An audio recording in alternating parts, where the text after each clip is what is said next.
2025加拿大金融地產峰會。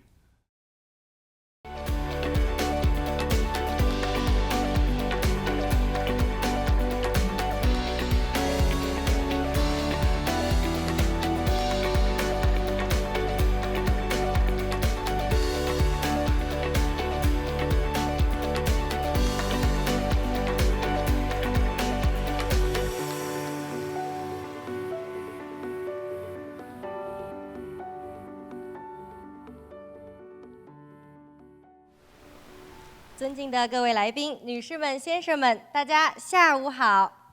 Good afternoon, ladies and gentlemen, and welcome to the 2025 Economic and Housing Forum, hosted by Fairchild Television, Talent Vision, and in collaboration with Amber Financial and Beidou Group. My name is Clement Tang, news anchor from Fairchild TV, and joining me today, we have my co-host by day, co-anchor by night, Zoe Zhang.Thank you, Clement. 大家好，我是城市电视的新闻主播张玉，欢迎各位来到由新时代电视、城市电视、安博金融、北斗集团共同主办的2025加拿大金融地产峰会。在活动开始之前，我们仅此致谢并郑重承认，我们今天相聚于原住民族的传统领土之上，在此向这片土地的原住民致以深深的敬意和尊重。And before we begin, I would like to acknowledge that we are gathered on the traditional territories of the Musqueam, Squamish, and Tsleil-Waututh First Nation. We are honored to live and work on this land, and we recognize that reconciliation is an important and ongoing conversation that we are going to have it here today. 那我们今天非常荣幸地邀请到各级政府以及社区和商界的代表莅临现场。有了各位的参与，我们才能携手共建安全和谐的社区，共创繁荣的未来。And to kick off our program, we are pleased to share the opening remark video from Premier David Eby. 卑诗省长尹大卫也为本次峰会送上了视频致辞，请看大屏幕。Hi, Premier David Eby here. I'm sending you this greeting from the territory of the Lekwungen people, the Songhees and Esquimalt nations right here in beautiful Victoria, British Columbia. I'm really sorry I can't join you in person for the Fairchild Economic and Housing Forum. Thank you to Fairchild TV and Talent Vision for putting on this event, and to everyone for coming together to share your ideas and insights into housing and our provincial economy. These are top issues for our government. We've been working hard to make sure BC fills its role as the economic engine of the new Canadian economy we're building, while we're continuing to deliver more homes that people can actually afford. We recently launched our Look West strategy, which will deliver major projects faster, expand skills training, and grow key sectors to strengthen our economy. This will create good jobs and opportunities for people and businesses here at home while benefiting the entire country. We're off to a strong start. Our government has passed critical new laws to speed up major projects, and BC is vastly overrepresented on the federal government's list of nation-building projects that are being fast-tracked. On the housing front, we've taken several bold actions that are delivering real results for people. We're cutting red tape to build more homes faster. We're working with municipalities to set and achieve ambitious housing targets. And we're helping developers use more of their capital toward building homes with changes to cost charges. We're seeing some good results. Rents are coming down. Housing starts remain strong, and we have more than 93,600 homes delivered or underway throughout the province, with thousands more on the way. Now, we know there's a lot more to do. And it's at gatherings like this where so many great ideas and solutions are born. I wish you all a productive forum, and I look forward to hearing what comes out of it. Thank you. Thank you, Premier. Now, Zoe, before we actually start to invite our distinguished guests to come on the stage, why don't we just briefly go over some of the house rule and how is today's program going to work? 好的 ，Clement， 那我们今天的论坛呢，一共安排了3个讨论小组，会针对房屋政策、城市规划和业界发展3个范畴，与不同的嘉宾进行讨论。那现在就让我们进入第一个板块——政策与住房市场的展望。Our first round of discussion will be revolving around housing policy and market outlook. At this time, please join me to welcome our panelists to come to the stage. 下面有请本场参与讨论的嘉宾上台，他们分别是卑诗就业及经济发展厅长柯义伦 The Honorable Rafi Kellon, Minister of Jobs and Economic Growth. 兼任大温地区管理局主席的本拿比市长 Mike Hurley 侯迈豪 The Honorable Mike Hurley, Chair of Metro Vancouver and Mayor of Burnaby. 卑诗独立城建商协会主席 Chris Gardner。Mr. Chris Gardner, President of Independent Contractors and Business Association of BC. 加拿大按揭及房屋公司楼市洞察首席经济师 Shiva Mushtari-Dust。Shiva Mushtari-Dust, Lead Economist, Housing Economics and Insight from the Canada Mortgage and Housing Corporation. 卑诗大学城市经济及房地产研究中心主任 Tom Davidoff。Last but not least, we have Professor Tom Davidoff, Director of UBC Center for Urban Economics and Real Estate.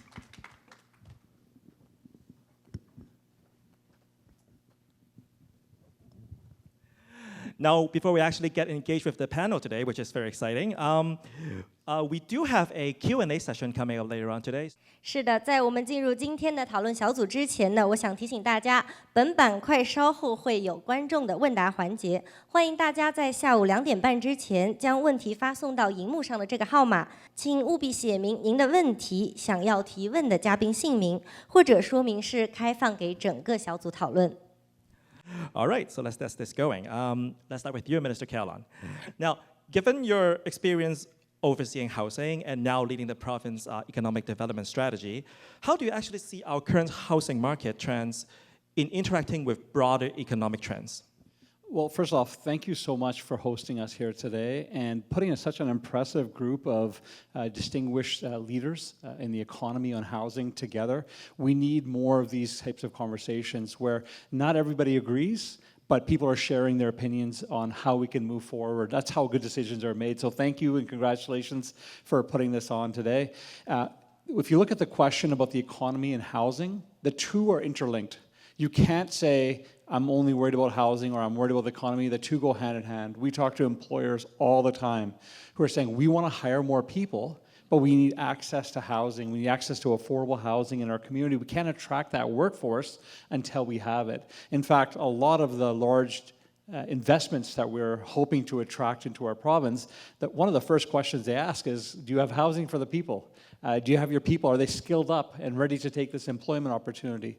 And so our focus on the housing file in particular has been really on three main buckets. The first is to cut red tape so that we can get decisions made faster and more predictability when decisions are being made. Second is investing directly in affordable housing, and we have the largest investment in Canada's history right now happening in British Columbia directly into affordable housing for those that the private sector can't build for. And lastly is to protect the existing housing stock. The cheapest thing we can do is protect the housing we have, and so we have the Rental Protection Fund, which is actually out there buying up older buildings, protecting the tenants, and protecting the housing in our stock. So there's a lot of work happening, but the economy and housing are interlinked, and we're doing a lot of work in that space to continue to drive housing forward. Thanks, Minister. 谢谢柯以伦厅长，让我们对省府目前的地产与金融政策有了更清晰的方向。Now I'd like to turn to Mayor Mike Hurley. We've seen Burnaby expanded its non-market and rental housing program in recent years. So how do you see Burnaby's approach contributing to the overall housing supply needs of the region? And perhaps could you share what works in Burnaby might work in other cities too, Mayor Hurley? 你好，大家好. Thank you for having us here today. It's great to be in this forum. You know, Burnaby has always been a leader in housing, and we continue to be a leader in housing. Just take the train, go anywhere through Burnaby, and you'll see, in my opinion, how transit-oriented housing should be built. And that's something that we have led on and will continue to lead on. We have started our own housing authority right now that will do tremendous work in delivering more affordable housing. And I think that's the most important thing, is how do we get to levels of affordability? And how do we keep our region livable as well as that? So Burnaby continues, I think, to lead the way. We will massively overproduce when it comes to housing targets, as we have always done. But, you know, there are hiccups in the economy right now that we're all trying to work through together and find ways. The other major way that we have really tried to help people who want to build homes is we have cut down that red tape the minister has talked about. If you bring forward a single-family home right now in Burnaby that meets the criteria that's needed to build housing, and that's the quality in, quality out kind of outreach we do. It's 6 weeks from start to finish. You put your plans in, 6 weeks you'll be building. So I think we're continuing, and we have to continue to try to make it easier and make it better. And that's my goal. That's the goal of our council, and we'll continue to do that. Thank you. Now let's talk to Chris. Now I actually do hear Minister and Mayor here talking about reducing red tape, so I'm sure I'm happy. I'm sure you're happy about that too. Now we understand that Metro Vancouver is pushing very hard for rapid housing expansion, but how does that actually translate into the industry's front? And I mean, there are only so many skilled workers out there, and building costs continually to rise every year. So what kind of challenges are you facing right now? Well, first of all, thank you very much for having me. It's a real pleasure to be here today. There is a lot of talk about reducing red tape, and let me just say that a lot of it is talk. But specifically on your question, here's what's happening in residential construction and construction in this province. In British Columbia, at the beginning of this year, we had about 250,000 men and women who were working in construction. And what's happened is that there's been a sharp and significant downturn in residential construction. It kind of doesn't make sense. We have an affordability crisis, but we have a downturn in the number of units that are being built. So if you think of in 1972, we built 240,000 homes in Canada in 1 year. This year we will build about 230,000 homes. In 2 generations, we're building fewer homes than we were back in 1972. In British Columbia, we built 51,000 homes in 2021. This year we will be in the low 40s, and next year, our chief economist at ICBA predicts that we will build only about 35,000 homes in British Columbia. So the challenge, so what we're seeing now for the last 20 years, the number one challenge facing contractors is the shortage of people, the shortage of workers. Well, now we have a shortage of work. Contractors are not fighting over workers, they're fighting over work. And what we're seeing is significant layoffs in construction, highly skilled people. One of my members, one of the largest mechanical, plumbing, welding, pipe fitting companies in British Columbia, 500 employees, 2 weeks ago laid off 200 of them, all working in residential construction. So we're heading in the wrong direction. And a lot of the policies, the programs aren't working. And that's the real challenge. It's trying to get across to government how the market's really operating and what we really need to do to fix it. And there is a disconnect there. And the numbers I'm giving you, that's just the data. That's just what's happening in the market. So the challenge is lots of great programs and initiatives, but they're not working to get more housing supply on the market. And now we've got people who are being laid off. And we've probably lost 20,000 jobs in residential construction in British Columbia this year. That's 20,000 families who aren't going to have a paycheck this Christmas. So we have to change what we're doing if we're going to improve the market. Thank you. Thank you so much, Mr. Gardner. 好咁啊，時間關係咧，我哋暫時先傾到呢度。我哋下一節翻嚟咧，再繼續進行討論。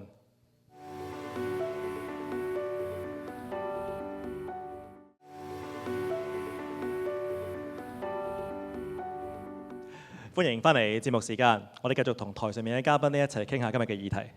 Over to you, Shiva. From your analysis, what are the key housing market trends you are observing across BC and Metro Vancouver as we head into 2026? Thank you so much. First, thank you for having me, and it's been a pleasure being here.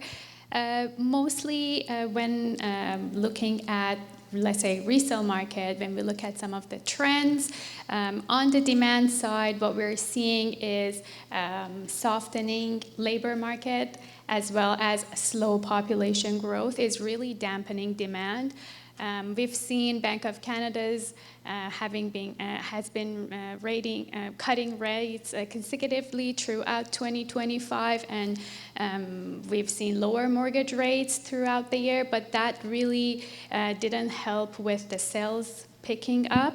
A lot of demand is in the market. There is a lot of pent-up demand. However, a lot of potential buyers are staying sidelines and being cautious because of high home prices as well as economic uncertainty in the market. So that's the story really happening on the demand side of the things. When we look at the sales in the resale market, we've had the weakest sales in the market in the past 5 years across all dwelling types, specifically single-family units, dwelling type. And when we look at different regions within the CMA too, that's again the same story. With regards to the prices, throughout 2025, really prices have been flattening out and slightly decreasing, especially in the single-family dwelling type. Also, some of the regions with more expensive home sales are experiencing a little bit more decrease in terms of prices. So just all in all, we are seeing active listing trending up. We are seeing the maximum number of days on market right now across regions, across dwelling type, which is really signaling a softer resale market. So yeah, that's what's going on in resale market. With regards to the starts, new construction, what we're seeing is year-to-date starts has decreased, but also is elevated because we've experienced few years of really elevated starts now translating into surge in unit completions, both in rentals and condo. And just quickly talking about the rental market, we just released our report this week, and we are seeing a softer rental market, which I will elaborate later on that. But vacancy rates are rising across most regions within BC, major CMAs like Victoria, Vancouver, Kelowna. And rent growth is really slightly increasing average rent. I'm talking about not asking rent, but yeah, that's just a summary of what's going on in the market and what we are seeing in the data. Really appreciate the analysis, Shiva. We'll come back to that later. Let's now turn to Professor Davidoff. So if we're just talking about the Metro Vancouver region, but of course to a broader sense in BC, we are not unfamiliar with the waves of housing policies. We got supply targets, vacancy controls, speculation tax, etc. So what does the evidence suggest that where policymakers should focus on their attention to? Right. So the major problem with housing affordability is too many people for not enough homes. And Chris pointed out the dire situation in construction, which is not surprising in light of the massive deletion of people undertaken by the federal government by limiting immigration. So I think the former housing minister's supply measures, Bills 44 through 47, which really open up a lot of land to more intensive development, we can't say they haven't worked because nobody's going to build following the greatest rug pull in the history of policy, right? We had tremendous growth due to immigration that seemed like it was going to go on forever, and very low interest rates. So that meant future rents were very valuable in terms of today's dollars, and there was every reason to think future rents would be even higher. Then you raise interest rates, so future rents become less valuable and it's less profitable to build, and you delete the source of growth, which is immigration. And there's no scenario under which construction wouldn't have collapsed. And you can be as solid as you want on red tape elimination. Nobody's going to build in that environment but for federal intervention through CMHC to make rental housing somewhat profitable. The condo market is totally kaput. It was based on a somewhat crazy model of pre-sales, which we can talk about, but that model is dead for the foreseeable future. So I think it is very early, premature to say that the housing policy hasn't worked in stimulating supply. We need to see it operate in a more growth type market. The other stuff, the demand side measures, I think obviously immigration reduction served to reduce rents. I think that's unfortunate because I think personally as a matter of values, it's better when more people can come make a life here in this great place. But that worked. The other demand reduction stuff, speculation, empty homes, foreign buyer, I think they had limited success, but it's almost belt and suspenders. Once you have an empty homes and vacancy tax, you don't need a foreign buyer tax. Thank you, Mr. Tom Davidoff. Build on what Mr. Tom Davidoff has shared and also other panelists have shared, Minister Callon, how do you see this playing out in practice with the current interest rate trend and ongoing demand? What role do prevention policies play in shaping a healthy economic and real estate market outlook? Yeah, I think I appreciate Tom's comments. It is, I'll disagree with Chris. It is premature to say that the red tape reduction policies haven't worked. I would say that if Chris talks to his members, they'll say they appreciate the transit-oriented development work. They'll appreciate the more certainty around DCC payments so that you don't have to go and negotiate every time. You have an understanding of what your costs are before you come in the door. All those measures are not easy measures to do, but they're put in place to create more certainty in the market. Now, beyond just what's happening today, we also are doing a lot of work to incentivize different types of construction. I'll give Mayor Hurley a lot of credit. He's leading, quite frankly, in Metro Vancouver, the province, around prefabricated housing, using mass timber, using different ways of getting housing built. And we've made a commitment that we're going to try to triple the amount of wood being used in our construction. Of course, the high-rise buildings, the very big buildings, they're going to continue to go the way they're going. But up to 18 stories, we are going to be working with the federal government to incentivize more mass timber construction, using more Canadian wood. We always say it's a triple word score. You get to help BC forest industry, you get to build more sustainably, and you get to build quickly. But it's going to require some federal government supports to make it viable, and we're having conversations with them right now to be able to incentivize more of this type of housing in our market. I'm sure many of us here, including our audience, will be happy to live in a single detached home, but realistically speaking, most of us will be only able to afford like a single apartment building per se. Mayor Hurley, so in Burnaby, we see this strong demand on apartments project, and we see successful projects in namely Lougheed, Brandwood, Metrotown, and etc. These high rises building, allow me to call that Burnaby special, if you will. How do you actually see this trend continue to develop? And if this is the way we are going, does our infrastructure and transportation system able to support further growth on that?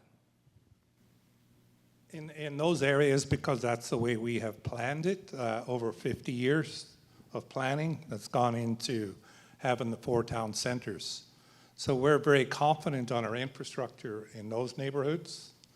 The other parts of Burnaby that we haven't been able to pay as much attention to infrastructure, and wastewater treatment plants, delivering water services, having the right schools in the right locations. That's part of the reason why I oppose the one-size-fits-all approach that maybe a couple of people in this panel think is the right way to go, but it really puts a lot of pressure on our infrastructure to go the different route. When we're able to plan things properly, as Burnaby has done for a long, long time, then yeah, we have the infrastructure in place that can manage that. But this spot zoning all over the city, where people can build anything anywhere, is causing havoc and will continue to cause havoc, in my opinion, around the city. We had a really good plan of 4 town centers, and we were working with our own housing policies to have 4 units on a single family lot, done the right way, in the right locations, where schools and the infrastructure could be managed.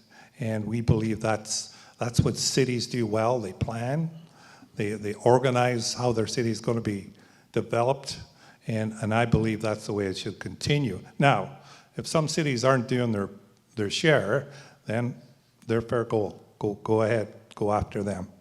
But the one-size-fits-all model, in my opinion, doesn't work. Thanks for that, Mayor Hurley. 好，咁我哋今日嘅討論咧，暫時就先傾到呢度。下個星期翻嚟咧，會有再更多精彩嘅內容㗎。我哋下個星期見。